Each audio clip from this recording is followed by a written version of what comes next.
12th of January, declared National Youth Day by the Indian government in 1985. Why 12th of January and why not any other day?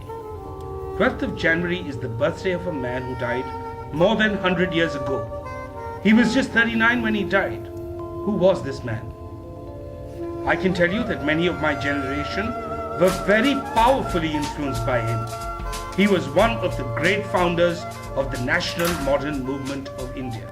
He died very young in 1902. But since his death, his influence has been even greater. Who was this man? A politician, a scientist, or a social reformer? In 1892, an unknown monk, a disciple of Ramakrishna Paramhans, sat in thought at Kanyakumari. He had travelled all over India for 4 years. His heart bled over the poverty and misery of the masses. In his own words, he could not restrain his tears on seeing what he had seen. He hit upon a plan to spread the message of India to the world and raise the suffering millions of his country to their past glory. On 11th of September 1893, at the World Parliament of Religions in Chicago, this monk from a slave country stood to address the world. When he opened his lecture with the words, and troubles of America. When he pronounced the idea, we believe not only in universal tolerance, but we accept all religions as true. The vision for the next century was laid. He became an instant rage.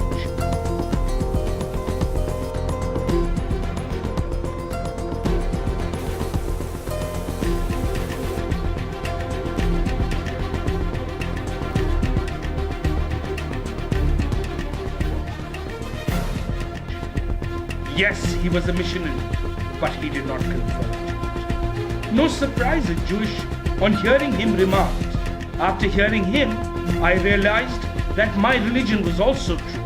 Vivekananda's words and presence brought Asia to the West decisively. After lecturing for years in USA and UK, Vivekananda returned to India.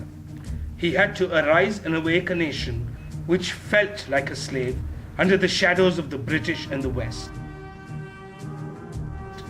I discard the idea that India was ever passive. The great proof of this activity is that our most ancient and magnanimous race still lives. Her might no one can overcome.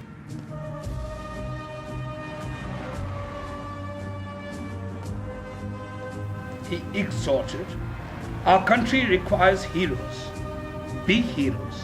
Stand firm like a rock. What India wants is a new electric fire to stir up a fresh vigor in the national veins. Be brave, be brave.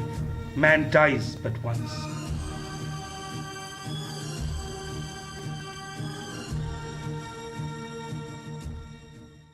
He told the youth, all power is within you. You can do anything and everything. Believe in that. Do not believe that you are weak. If you have faith in all the 330 millions of your gods and still have no faith in yourselves, there is no salvation for you. It is a man-making religion that we want. It is man-making education that we want.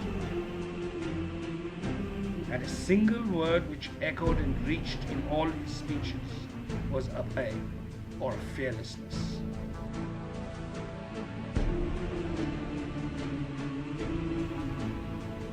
Astrology and all these mystical things are generally signs of a weak mind. Therefore, as soon as they are becoming prominent, we should see a physician, take good food, and rest. Women must be put in a position to solve their own problems in their own way. No one can or ought to do this for them. He believed in just one God. Worshipping God means serving His will. This indeed is work, not indulging in ceremonials. Whether rice plate should be placed in front of God for 10 minutes or half an hour, that is lunacy. And all this while the living God is dying for want of food, for want of education. Vivekananda, after tirelessly lecturing for 11 years, died in 1902 at the age of 39. The great Jagdish Chandra Bose said on his death, "Can we realize what that work has been? How one man did all this? When one is tired, it is best that he should sleep, but his deeds and teachings will walk the earth and waken and strengthen."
Who was Vivekananda?